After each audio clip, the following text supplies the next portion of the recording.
Good day, everyone. Welcome to Black Logic. A majority now back California aggressive redistricting to offset Texas, even if it mimics GOP tactics that once they denounced. Israel mobilizes 60,000 troops, tightening the noose on Gaza City as tanks, airstrikes, and civilian evacuation signal an all-out offensive on Gaza. A fresh Russian drone and missile barrage strikes eastern Ukraine, killing one, injuring 15, and jolting the fragile front line. Brian Cornell announces retirement as Target bleeds profits and public trust, capping a 11-year tenure rocked by DEI backlash and flatlining sales. Federal regulators sue the gym giant over shady cancellation policies, accusing them of trapping members in endless billing cycles. And the question I have for you guys is America have turned all the way right, left, or are we still neutral?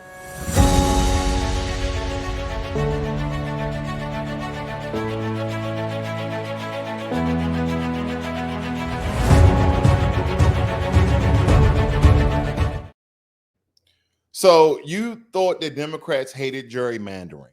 A lot of people thought that, but we can't really go in on the Democrats on this particular one. And me not being a Democrat, not being a Republican. But nonetheless, a new national poll just flipped the script because most Democrats now support California's plan to redraw congressional maps, not to make it fairer, but to counteract Texas' aggressive redistrict tactics that they've done. The same party that once cried foul now cheers the power move. And California's Senate is steamrolling through legislation that could net 5 additional House seats for Democrats, the same as they did in Texas. So as we are here in late 2025, the political hypocrisy at its finest, where maps wars are fair game if your team playing dirt. And this is a long-term ploy. This is a very long-term play by the Democrats. And believe it or not, I agree. If the Republicans are going to gerrymander voting seats, Republican seats within Texas to up-seat Democrats so they can win and have a larger footprint of Republican in Texas, because again, Texas is a red state when you look at all the delegates, as well as how people vote majority, but there are Democratic enclaves within Texas. California is doing the same thing. California is a majority blue state, but they do have some parts of California where they are considered Republicans and or red. So they're doing the same thing that Texas is doing. I don't see why anybody would be against this.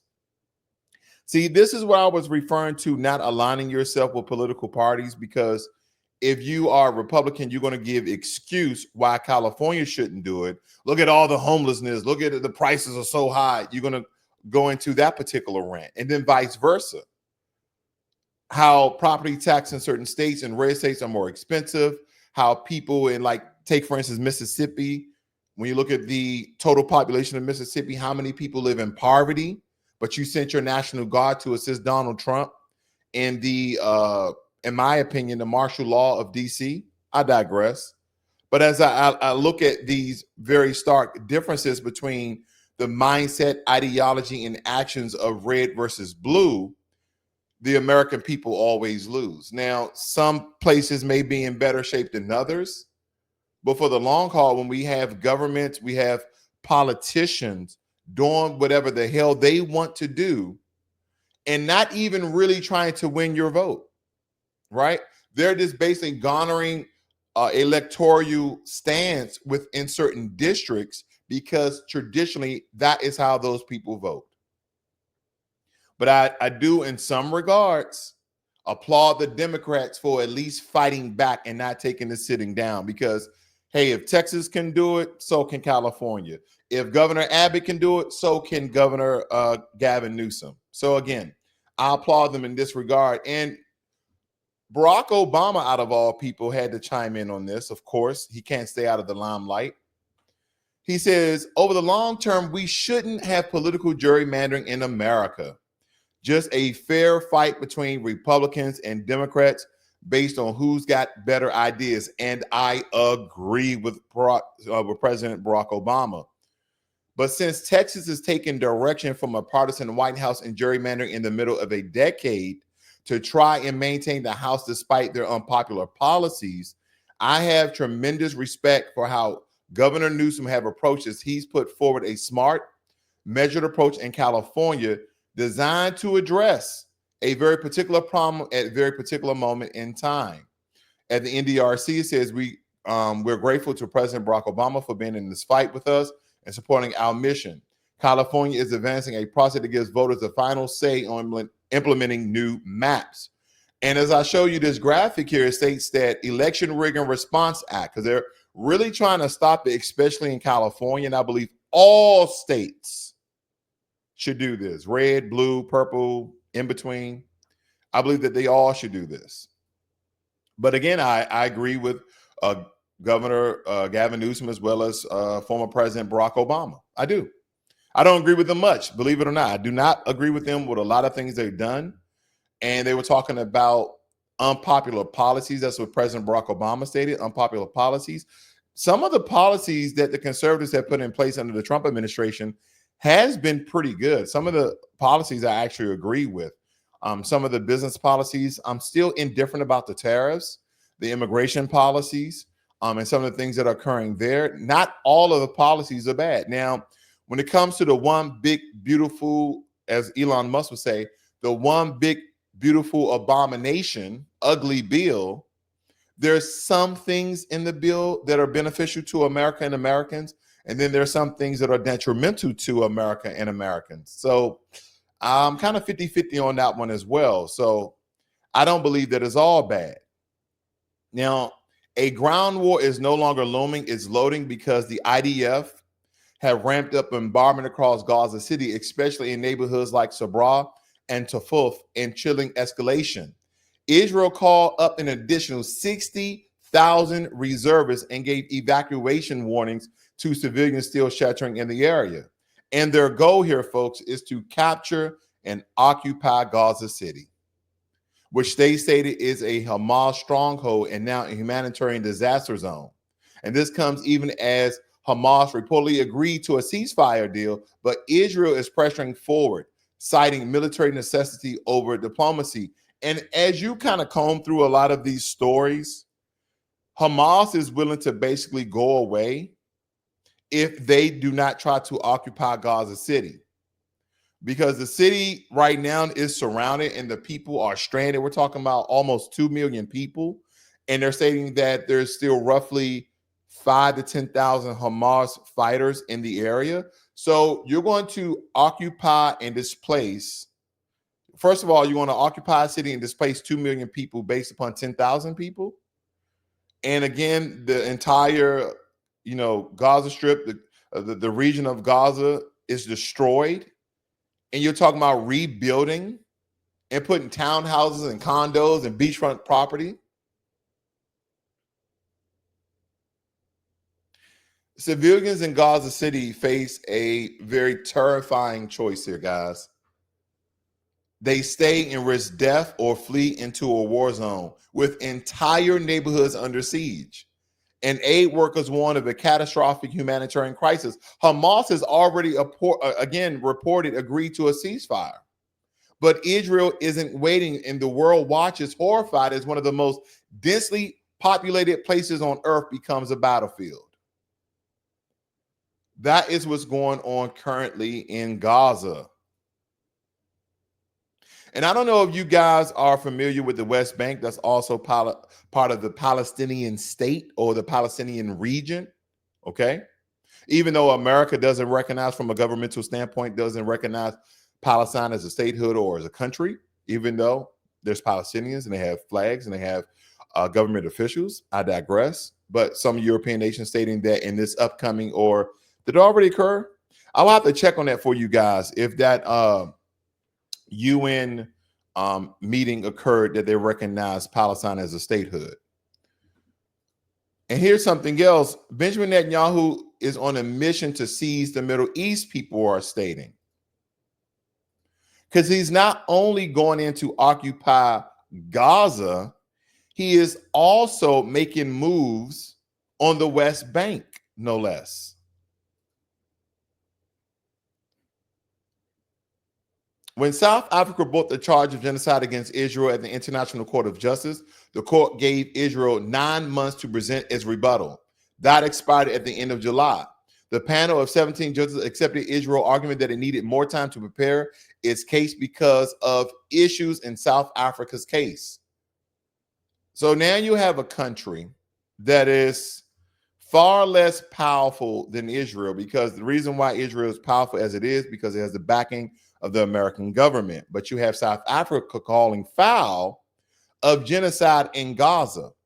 And the the International Court of Justice, the ICJ, gave them 9 months to give a rebuttal. 9 months as people are being killed, unalive, murdered. I mean, you name it, ladies and gentlemen. 9 months to give a rebuttal? No, you have 72 hours.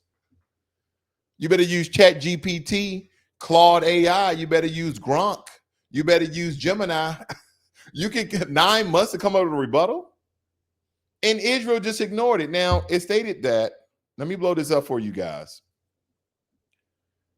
Okay, let me blow this up for you guys. I want to make sure I hit the key point here. It stated that in those 9 months, more than 250 Palestinians, nearly half of them children, have died of starvation, created expressly as a weapon of war by Israel's cabinet. And the carnage has continued unabated. Thousands more civilians have been killed by bombings, and tens of thousands are set to die if Israel forces retake Gaza City. And that is exactly what's occurring today. Where's the ICJ? And it states that if the ICJ remains paralyzed, the same applies to its sister court, the International Criminal Court. As Middle Eastern Eye has reported in some detail, the arrest warrants against Netanyahu and his former defense minister had been effectively neutralized.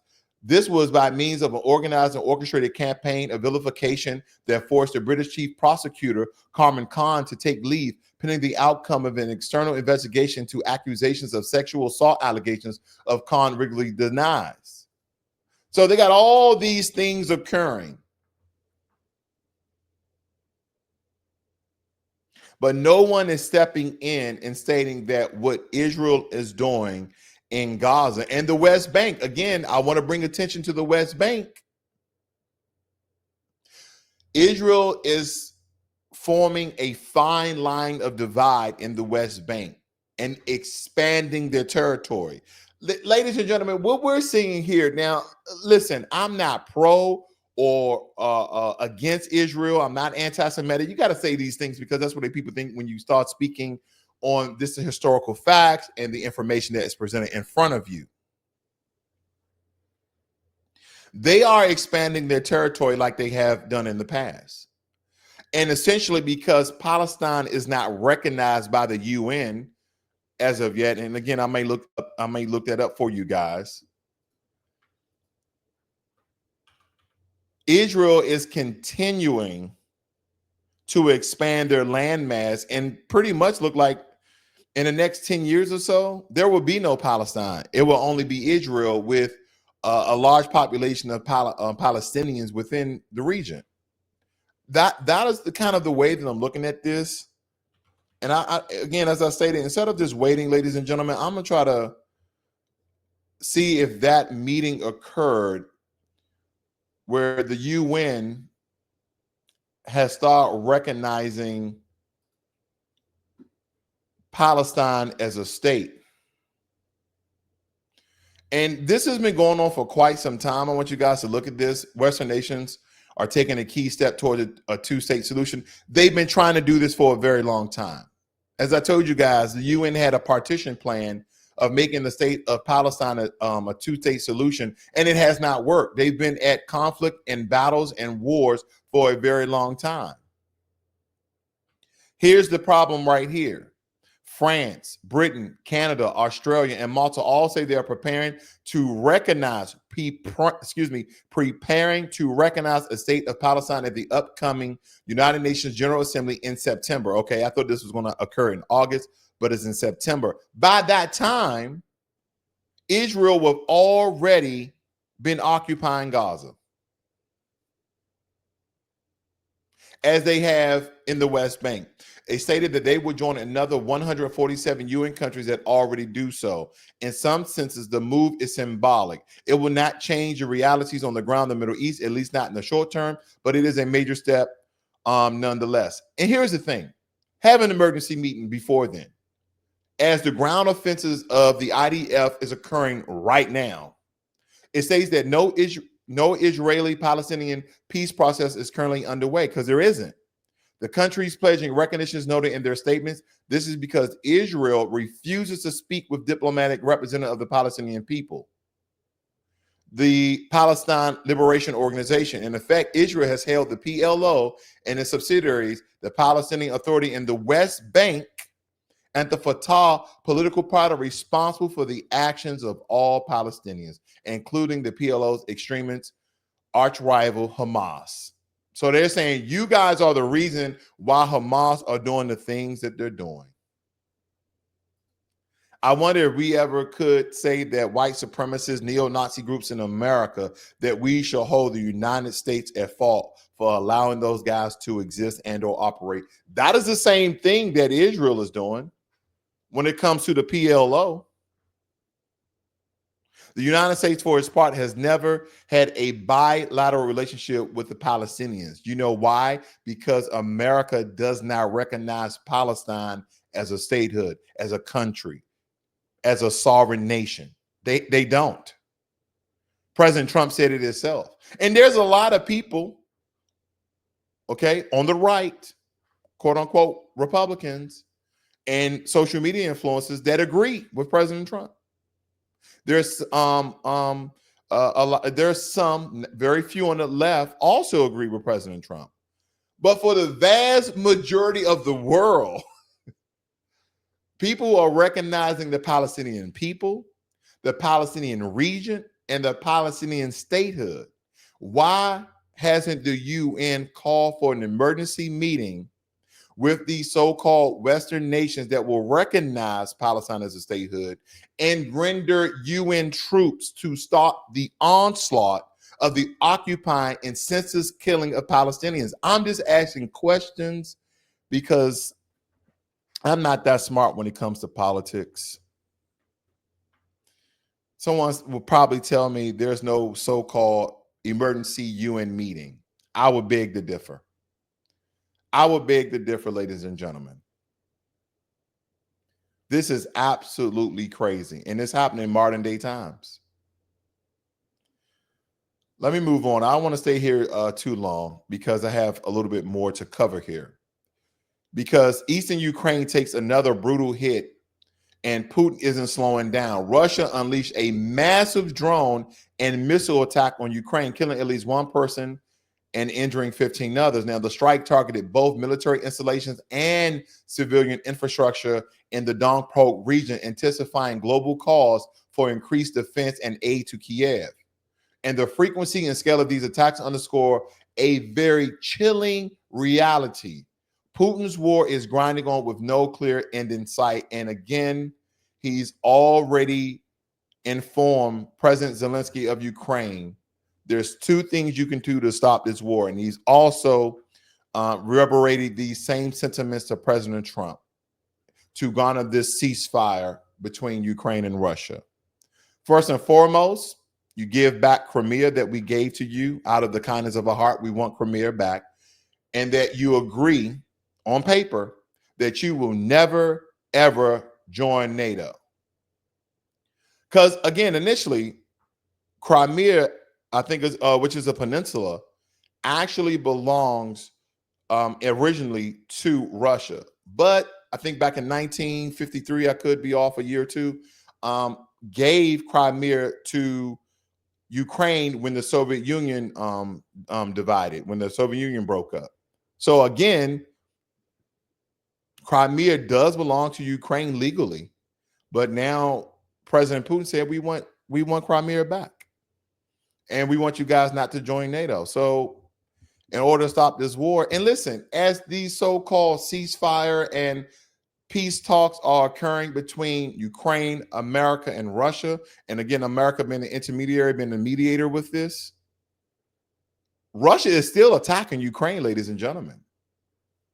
you still have a lot of war going on in the region here. So the reports from yesterday were stating that the Kremlin doesn't see any end to the attacks unless they give Crimea back, they remove their troops, and they agree to never join NATO. I wonder, if I was the president of Ukraine, what would I do? Would I give up a piece of land that was originally Russia, and now they're going back and forth with this land as a bargaining chip? And some people may see this as a way that Russia is expanding their empire. And it makes me think about something I said yesterday, and I misspoke on this. So again, I'm not above approach. I do make mistakes because a lot of my information, again, sometimes is in my head. And no one put this in my comment section, by the way, but I'm gonna go ahead and correct myself. Alaska is not closer to America than it is to Russia. Okay, and I can probably pop up a map here very quickly, but Alaska is closer to Russia. Alaska is connected to Canada, and in some regards, you have to go through Canada to reach Alaska. And again, I think you can take a boat if you're trying to leave from Washington and kind of bypass Canada altogether. I might just want to do this for you guys very quickly. So again, I always like to correct myself because we all can be wrong sometimes. Let me pop this in Google Earth very quickly so we all can see. All right, here we go, ladies and gentlemen. All right. I popped in Alaska. I don't know what it's doing here. Let's see if it goes to Alaska. All right. So as we zoom, here's Alaska. Hopefully, guys, you guys can see that. Okay, here's Alaska. And then you have British Columbia here. Okay. Northwest Territories, but you have Vancouver, Seattle, Washington right here. So in order to get to Alaska, you will have to take a ferry or a boat that bypasses Canada altogether and come up through the Gulf of Alaska into Anchorage. If not, you have to go through Canada. Okay, let me give you a better orientation. You will have to go through Canada and reach Fairbanks and reach Fairbanks, Alaska. Now, most people fly. Some people take ferries, and some people actually drive through Canada to get to Alaska. And as I was stating, yes, Alaska is closer to Russia. My apologies, it's closer to Russia than it is to America. It's some very strategic land that we bought from Russia that cost us $7.2 million, 586,000 miles of land, or square miles of land rather, that cost us 2 cents per acre. And look how close we are to Russia. Here's Russia on the left, and here's Alaska on the right. Okay.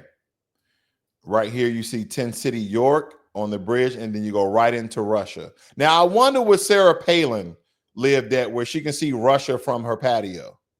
Where's Sarah Palin at in this? I'm asking for a friend. But again, I had to correct myself because I was totally inaccurate on that. I was totally wrong. So again, I wanted to just correct myself. But again, that's just something that I wanted to look at very, very quickly because I thought I was strong in geography. I misspoke. No big deal. No big deal. All right, let's move on, ladies and gentlemen. Okay, here we go. So when it comes to the takeover of DC by the way of President Trump and his influence over DC law enforcement, it has deepened as his allies push for expanded federal oversight. Now, with Trump-backed leader influencing city policy, critics call it a soft coup, while supporters see it as a needed clamp down on lawlessness. And the National Guard presence, the controversy, policing policies, and calls for a federalized response now define the Capitol. And this left is, the left is outraged, but the right, they're doubling down. And for all those patriots out there that are supporting the military, I do applaud you guys, regardless of how the patriots look and regardless of the color and race of the patriots that are standing ground and carrying weapons and riot deterrents on them. You have a military police officer here, this gentleman on the right. They have also, states outside of DC have provided aid and National Guard troops by the way of Mississippi, Ohio, and South Carolina. Now, out of those three, I was just trying to figure out of those three states, who has the highest crime rate out of those three states? And why haven't they deployed National Guard troops in some of their war-torn cities that have increased crime rates that is more than DC per capita? Okay, per capita. I just have those questions because I think it's really interesting to point those differences out. Now, 11 years and 11 flat quarters and now the door. Brian Cornell is stepping down as Target CEO this February, ending a very long and rocky tenure. The company just reported its 11th straight quarter of flat or falling sales, with profits down 19% from last year. And the leadership shakeup comes internal tensions, which is a rollback of the DEI initiatives and growing competition from Walmart and Amazon. And the COO, Michael Furduck, will take over, inheriting the challenge of reinventing a retail giant on the brink of irrelevance.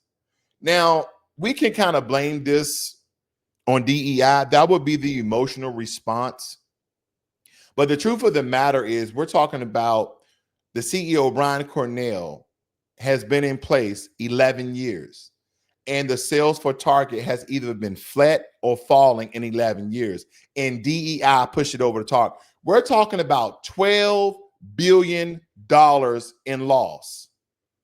It states here that Target, the company lost $12.4 billion in market value since the start of the boycott after canceling $2 billion DEI promise.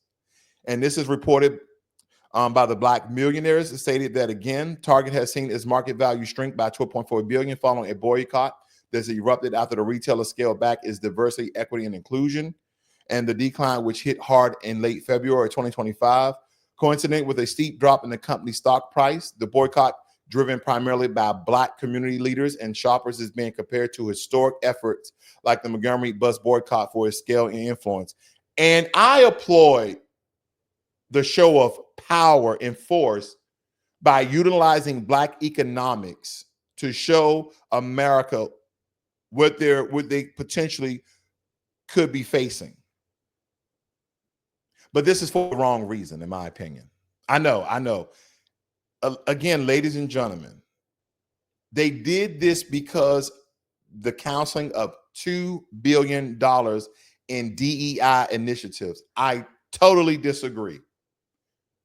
Everybody statistically have been reporting this, whether it be on mass media, social networks, social media, etc., that DEI has not benefited Black Americans on a large scale like it has white women and white men and immigrants. There's been from the Department of Labor Statistics, look it up for yourself. Department of Labor Statistics reported what DEI initiative, what group of people have these initiatives helped. We were last on the list. Because some people were thinking that, DEI was like, okay, I have Jim Bob over here. He has a master's degree in business, but I'm going to take Tyrone, who has a high school diploma. No, it has not benefited Black Americans as some people may think emotionally. See, that's the thing about when you look at mass media, even some social media network channels, they are just saying things. Nothing is backed by statistics. They never really show the numbers. But here on Black Logic, hit that subscribe button as well as the notification bell so you're notified every time I go live and release a video. I show statistics majority of the time, but I've showed those statistics numerous of times right here on the channel, ladies and gentlemen. But again, regardless of how you feel about what I'm saying, prove me wrong. DEI initiatives have helped majority white women and white men and immigrants more so than foundational Black Americans. I know that might bother a couple of people. I understand it's very easy to think otherwise. Okay? But nonetheless, I digress. Now, LA Fitness, they took your sweat and they took your wallet, because now the FTC, also known as the Federal Trade Commission, ladies and gentlemen, is taking LA Fitness to court, alleging that the gym chain made it excessively difficult to cancel your memberships, ranking in hundreds of millions in unwanted recurring fees. And consumers were reportedly forced to mail in forms, endure endless call loops, or speak to unreachable managers to end memberships. This lawsuit could open the door for massive fines and reforms in the fitness industry. No, it should go everywhere. Do you know, when you guys are doing like these trial memberships or these temporary memberships, and they automatically renew it if you don't cancel it, which is fine. Now I'm starting to see in prompts, okay? I'm starting to see in prompts where companies are stating, if you do not want this to automatically renew, click this box. Because I think they've been knowing about this lawsuit by the FTC. And listen, when the feds come after you, they have what, a 90+ prosecution rate. They have a 90% win to lose ratio rate. I'm talking about they majority times win. You know, they win 9 times out of 10. This is going to spark other companies to do what I've seen with other memberships and subscription programs. If you do not want this to renew after the trial period, check here.